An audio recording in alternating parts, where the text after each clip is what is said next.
Charged with kidnapping Heather Elvis is on trial for a different charge today. He's facing a jury for obstruction of justice in connection with that case.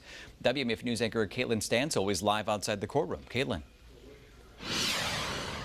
Like Sidney Moore's kidnapping trial that ended in a hung jury last June, this obstruction of justice case really centers around Heather Elvis's cell phone records. Horry County Detective Jonathan Martin was one of the witnesses today, and he detailed calls to and from Heather's cell phone the night that she disappeared, showing why investigators believe Sidney Moore was the last person to ever talk to Heather. Now, they believe some of that contact was from a payphone located at a gas station in Myrtle Beach. But on December 19th, the day after Heather disappeared, Moore was asked if he had talked to Heather. Horry County Police Sergeant Danny Furr said Moore did not mention that payphone conversation. And at first, Furr says Moore told him it had been 6 weeks since he had talked to Heather. But then he changed that statement, saying he had talked to her just the night before. The state says Moore has obstructed justice in this case by not being truthful at the very beginning of the investigation. August 28th, 2017.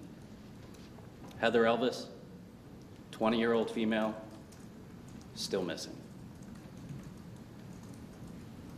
Could that have been changed if that defendant didn't obstruct the investigation?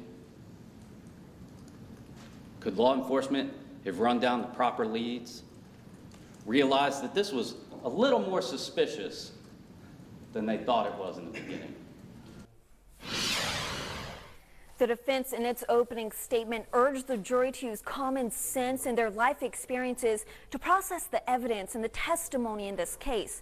They also talked about reasonable doubt and burden of proof, telling the 11 men and 3 women on this jury that they need to be firmly convinced of the guilt of the accused, if that's the decision that they're going to make. Live in Conway, Caitlin Stansel, WMBF News.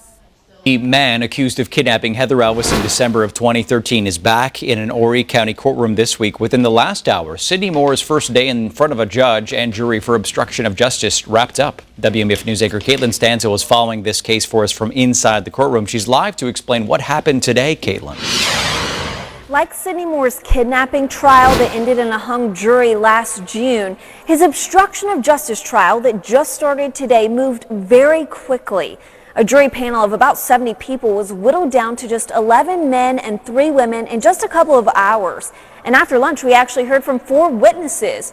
3 of those Horry County police officers and 1 a phone records expert. Now, what we heard today is that, like Moore's last trial, again, we saw Heather Elvis's cell phone records brought out. The prosecution showing the jury calls to and from Heather's cell phone the night that she disappeared.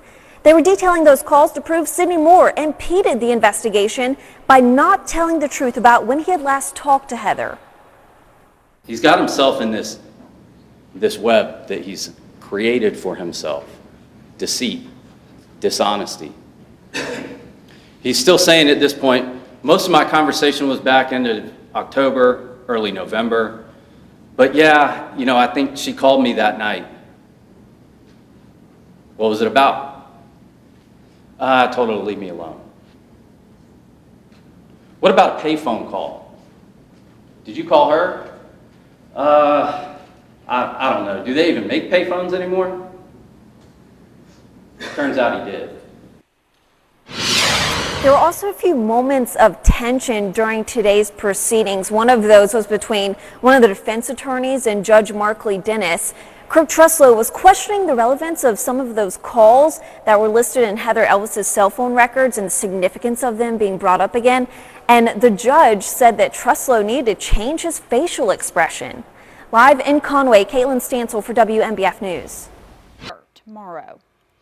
Another big story today. Sidney Moore will be back in front of a judge and jury tomorrow morning. He's facing a charge of obstruction of justice in connection with Heather Elvis's disappearance. WMBF News anchor Caitlin Stansel was in the courtroom following today's developments. Caitlin. Today we heard from 3 Horry County officers about the initial investigation into Heather Elvis's disappearance. They also showed us dash cam video that recorded one of the first in-person contacts between officers and Sidney Moore. And they also showed us Heather Elvis's cell phone records. The prosecution is trying to argue that Sidney Moore lied about the last time he talked to Heather Elvis, impeding their investigation. We'll be back in court at 9:30 tomorrow morning, and the defense is asking the jury of 11 men and 3 women to keep an open mind in this case and to not jump to any conclusions when hearing the evidence and testimony. In Conway, Caitlin Stansel for WMBF News. We were having some weather technical difficulties. Sidney Moore is expected to be back in front of a judge and jury at 9:30 tomorrow. He's facing a charge of obstruction of justice in connection to Heather Elvis's disappearance from December of 2013.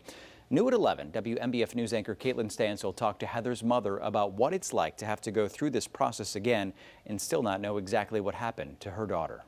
Last June, Sidney Moore was on trial for kidnapping in connection to Heather Elvis's disappearance.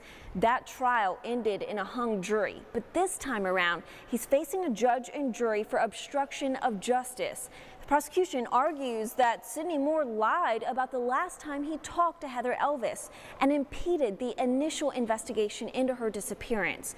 After today's proceedings wrapped up, we talked to Heather Elvis's mother about what it's like going through this a second time and how she wants to keep her daughter's memory alive. I just want to let everybody know that even though this trial is going on and it's important, the most important thing is that we find Heather.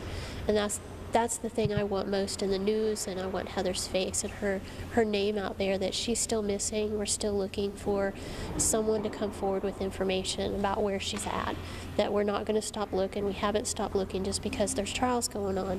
We still need to find Heather. The jury of 11 men and 3 women has a tough job ahead of them in this case, and the defense has asked that the jury keep an open mind in considering the evidence and testimony as this trial progresses, and that they not jump to any conclusions. In Conway, Caitlin Stansel for WMBF News. Well, tonight, police in Timmonsville, Florence County say they're looking for the men they say shot a woman in her 80s during an attempted robbery tonight.